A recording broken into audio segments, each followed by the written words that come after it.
You're listening to Convenience Matters, brought to you by NACS. We'll talk about what we see at stores and what the future may hold for our industry. Convenience stores sell, obviously, convenience. But with increased costs and prices over the past few years, it's also important to communicate your value offer. We're going to talk about value, price, and what's on consumers' minds as they come in stores or even drive by your stores. Joining us for today's conversation is Leroy Kelsey. He is NACS Director of Research, which means he knows all about how consumers are thinking at stores. When they drive past stores, he probably knows what you're thinking right now. So thanks for joining us today, Leroy. Thank you, Jeff. Thank you, Chrissy, for having me. It's a pleasure to be here. So in the intro, we talked about higher prices and inflation, and obviously that's been a big deal the past couple of years. It's cooled a little bit, but what are you seeing in the research that NACS does with concerns over inflation, broader economic concerns? Yeah, no, it's a great topic to talk about, Jeff. Obviously, we've experienced higher than normal inflation in past years, and across the board, we've seen a lot of sensitivity around price. You know, whether it's in the forecourt, even before shoppers technically walk into the stores. You know, that's the first chance for our brand to kind of shake hands with the customer, and we've seen sensitivity. You know, we've got pretty much more favorable conditions in terms of fuel price. So fuel prices haven't really seen a lot of float this year, but obviously we have to look at the total picture in terms of how comfortable our shoppers and our customers are with their total resources. And if more find their way into the tank, then less can find their way into the store. And we've, thinking about the way they manage their resources, we've seen as shoppers have just become more discerning overall, making more planned occasions, thinking about how they want to get more done and do it in a way that's responsible for their resources has been really key. And part of that is, to a certain extent, you see various consumer polls, different networks do different things, and a good segment of the country thinks we're in a recession or we're about to enter a recession. So obviously, there's some big concerns that are looming in people's heads. At the same time, I just heard that consumer debt is at an all-time high. Credit card debt is over $1 trillion. So to a certain extent, you have people saying they're concerned, but they're acting as if they kind of want to kick things down the road a little bit.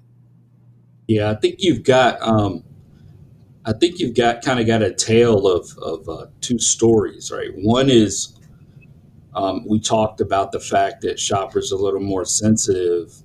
We see that in some of the metrics that we track. So looking at consumer confidence, we haven't gotten back to levels in terms of pre-pandemic. We've hit some lows coming off of 22 where we had levels of inflation we hadn't seen for the past 40 years. And so that has implications. So we do see the shoppers are responding to that. But on the other hand, we've always been a destination for kind of a low barrier reward.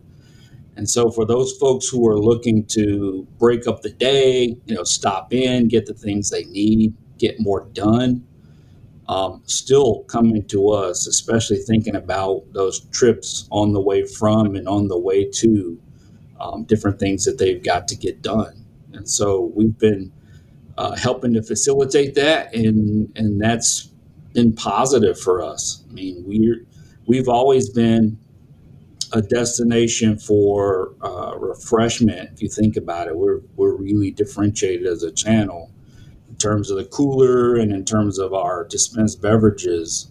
But we've been able to get a lot of attachments to those beverages and those refreshment occasions as well, thinking about snacks, thinking about meals. And so people are moving around the country. Mobility is still tracking well. And so we've got a role to play, right, in terms of helping people to get things done, and in terms of creating a place where they can kind of pick up those meal bridges and meal stand-ins, and as well as those kind of formal meal occasions.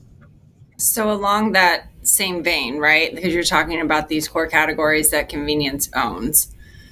So if, customers are looking for, price, value, all that good stuff, it would be not extremely feasible to go into a store and just cut prices across the board and say, hey, we have lower prices now.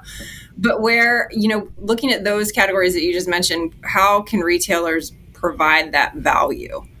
Yeah, I think to those core categories? Like, is it, loyalty? We're talking about like BOGOs, like where can we, start driving more folks inside the stores with those core categories? Yeah, no, I think that's a great question. I mean, we've already kind of leaned into providing multiples. So giving shoppers extra quantities for free, BOGOs you mentioned, also 2-4s.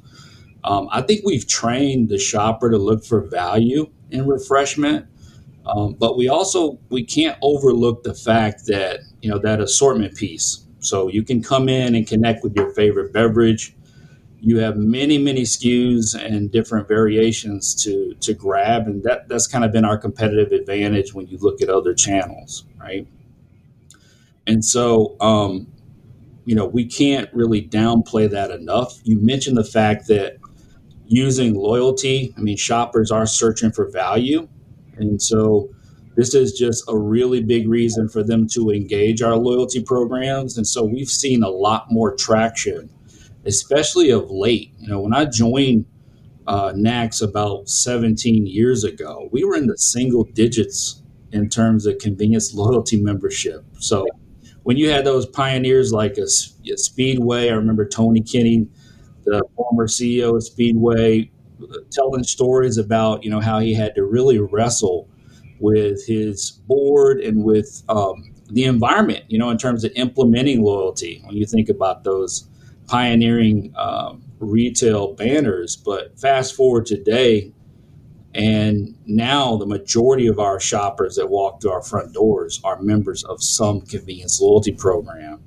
And I think that kind of speaks to the fact that they are looking for value and looking for ways to be acknowledged. They want to be acknowledged for their individual contribution, and we're getting smarter in terms of using technology to actually get aligned with each individual shopper based on where they see the most usefulness, what they see as the most relevant way to connect.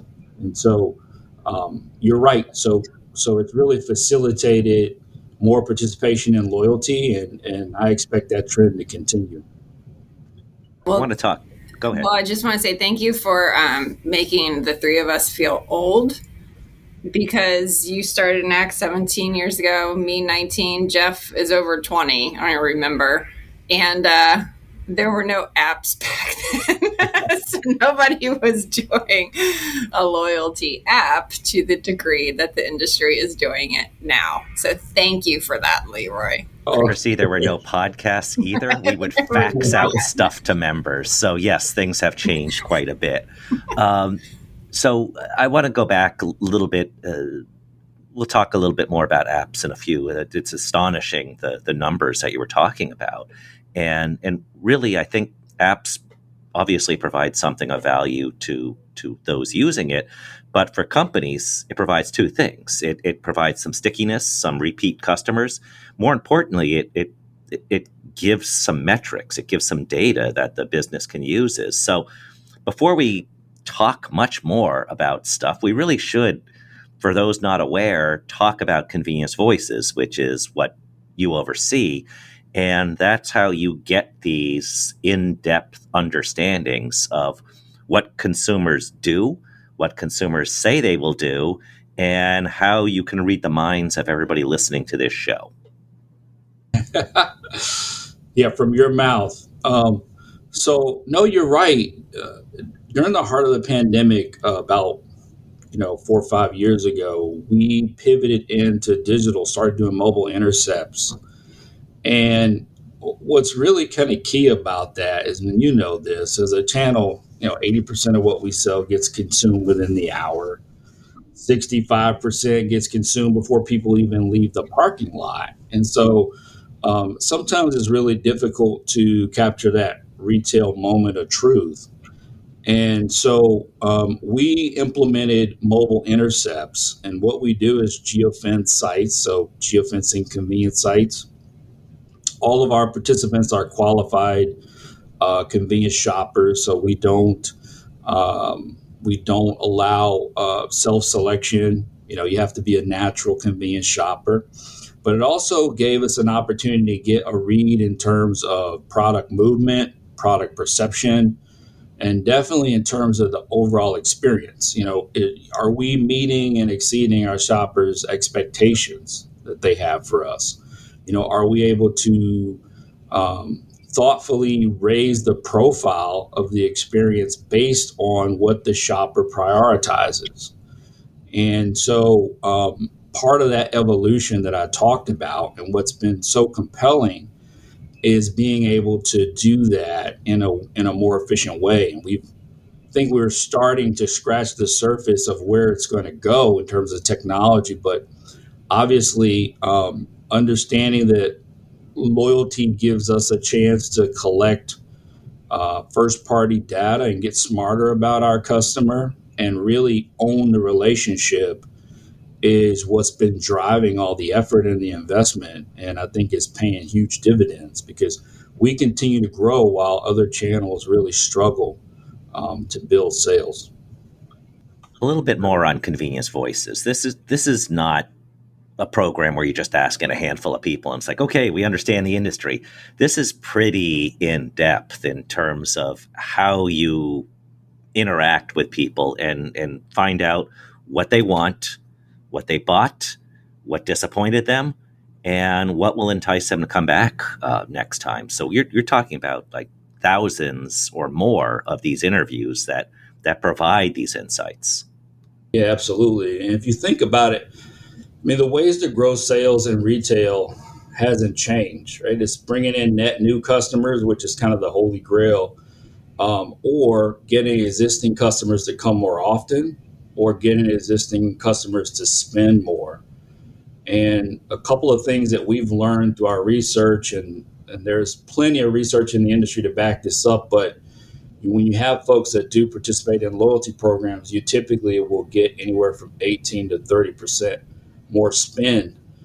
The other thing that we found is that we can also get an additional trip per week for those loyalty customers versus non-loyalty.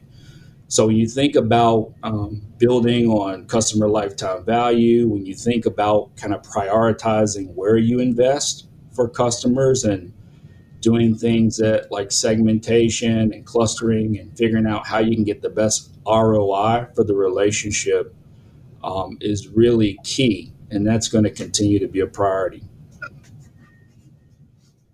And when you do the promotions like you're talking about, you get an extra trip a week. I'm a loyalty member of a bunch of different things, convenience stores and otherwise. But when, say, the electronics store says, hey, come on in and get this, it's fill in the blank special. First off, it's about 5 miles away. Secondly, it's going to be a few $100s. And so when you think about how convenience store apps play a different role, okay, it's a mile away or a few miles away, but it's certainly a right-hand turn. And it's not something I need to worry about. What did the stock market do today if I want a snack or if I just want a treat? So I think loyalty also can play a deeper role in terms of growing those trips pretty quickly. Yeah, look at the QSR industry. See, free French fries on X day or free whatever. Right. If I have the app, if I'm, part of that ecosystem. I can't just come off the street and say, give me my free French fries. Yeah. No, that's true. You can, but that's a different customer. I can, but the response probably wouldn't be warranted. No, you're absolutely right. Our competitors haven't been standing still. They recognize the fact that we're growing and part of how we're growing is taking share and occasions from them, food occasions, as we get better with selling what I would call higher quality food and food that has more credential. So some of the things that we've noticed that QSR is doing, because we also track, cross-channel incidents, for our core categories that make up 80% of our sales in the inside of the store, we try to understand what percentage shoppers are going where and who's, getting traction. And one of the things that we've seen with QSR is that they are bundling product, creating prices that give perceived value, and they're being thoughtful about that. The one thing that does is it cuts down on choice and selection fatigue. So they've already kind of assembled and curated food for the shopper, but they put it out at a compelling price. If you look at some of the examples that are out there, and overall, it's been pretty effective in terms of competing with convenience. For us, I think we've also learned to look at certain products and scale products that we have offers on so that we can buy better and kind of control our margins as well. But it also helps us as operators to think about QSR, right, when we're competing, right? It's not just looking for what we would traditionally think about as snacking occasions, but how do we implement an offer that, that shoppers feel is more filling, that shoppers feel has better taste, that shoppers feel has higher quality ingredients. And that's kind of that piece that we've been evolving over the past few years, and I think that we're kind of changing the paradigm. When we talked about inflation and higher prices, and I think we've all seen these various headlines. Somebody goes on TikTok or something like that and look at this. This is ridiculous. I found a hamburger at this place and it cost this much. That's outrageous. And then it's usually some political statement one way or the other about that. But anyway, so we see some of these higher prices. You've talked about how QSRs are reacting to them. And so two-part question here. One is, what kind of examples do you see out there with QSRs that our industry needs to look at? And the second part of that is, if we don't do those, won't we become the high-priced, isn't that ridiculous, and we'll be on TikTok? So it's almost like, here's what others are doing. You might want to do this too, because last man standing with the highest price is not going to be happy. Yeah, no, we've seen some examples in the field. If you look at Burger King's, $5 for their biggie bag. If you look at Hardee's, has a $5 meal. Thinking about occasions for individuals, but also creating an occasion for busy families. So think about those evening meal occasions, day parts where we typically struggle. We've seen like Chili's, 10 for $11, so they have 10 items on the menu. And also Bob Evans has a 10 for 10 product. So pricing that's easy to understand, reducing friction in terms of how the customer perceives value, making it easy for them in terms of their pricing, but also allowing them to make some choices. So limited items that can be can introduce a little bit of customization, but being thoughtful in terms of protecting margin with some of those natural sides, some of those affinities. So we'll keep the pricing on the fries. We'll keep the pricing on some of the sides that are popular with certain entrees, and so that they can continue to build a basket, but also protect some margin. And so there's two lessons that we can kind of garner from that. One, going back to that building up day parts where we're underrepresented, that evening day part. And typically, people are more forgiving when it comes to breakfast in terms of quality, grabbing something quick and being on their way. But when it comes to dinner, especially for a family occasion where the entire family is going to understand, what the level of quality is like. You really have to invest and really have to deliberately go after that occasion, right? And so part of the learning is deciding what you're going to be famous for in that area, and then really amplifying the products that you want to lead or kind of be your champions for that occasion. We had, I'd said we'd come back to apps. I think that's kind of where we can tie some of this up in terms of the technology. It's much more complicated, as food service is not just our present, but our future. 26% of in-store sales, 36% of in-store profits. It's great to have that sandwich board and, handwritten or whatever, but unless you're thinking about how you're bundling items, thinking about how you see Leroy and all the work that you do, that customers are pretty complicated, and apps can present much more of an opportunity. What kind of advice do you have for somebody, whether they just have a couple stores or whether they're larger, about how do they go about integrating apps more Sure. than they are right now? Sure. So we talked about that alignment. We talked about owning the relationship. It really goes back to making sure that you have a good understanding of what's relevant for the shopper, right? Looking at their previous purchase history, connecting some dots that way, and incentivizing those shoppers in a way that is deemed as useful for them. It also helps you pinpoint those missed opportunities. So when you think about, the transaction log tells us what we sold, but not what we failed to sell.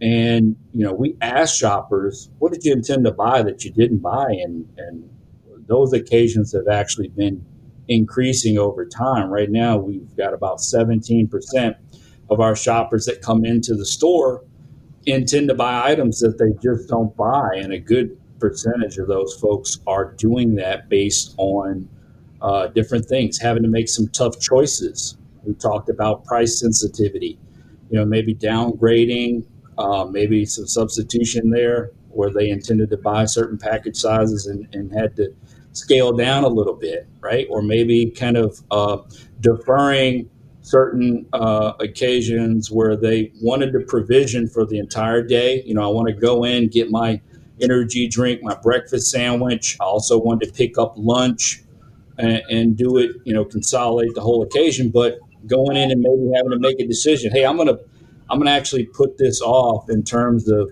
or downgrade in terms of what I thought I was going to purchase for lunch, and maybe creating what I would call a snacking occasion versus a full-on meal, right? And the spend would be maybe a little different for us for that snacking occasion. So we've got some of that happening.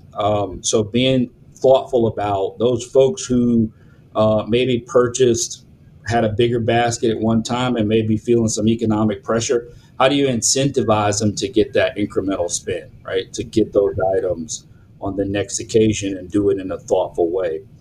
Also, I think it helps us in terms of, I mentioned this customization piece, but it really comes down to not just, what the occasion is, but segmenting customers, right? Based on their lifestyle, based on their frequency for coming, based on what they're interested in, so that you can address groups, more efficiently. So if I'm going to roll out a promotion, I want to be thoughtful and also utilize technology to say, hey, this promotion is probably going to address 25% of my shopper base. And then I can kind of figure out what the implications are going to be in terms of the bottom line too.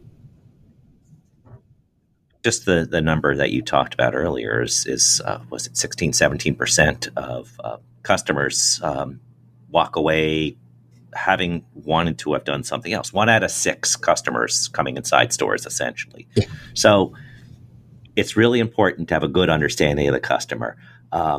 Probably a good time to tell those out there how they can get a better understanding of the customer via some of the research that you do and oversee at NACS. Yeah, absolutely. So we're constantly adding retailers to our footprint in terms of our annual Intercept program. If there is any interest, our retail members are welcome to reach out to the NACS Research Department, and then we could talk about what next steps are going to be for that.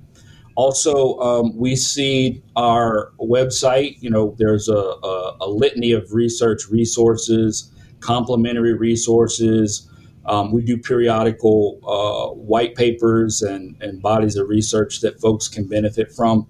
And then by attending our events, we have the State of the Industry Summit coming up in April here in Chicago, and we'll really be getting some consensus in terms of where we think the industry's been, where we think it's going, and where we think it currently is and where the opportunities are.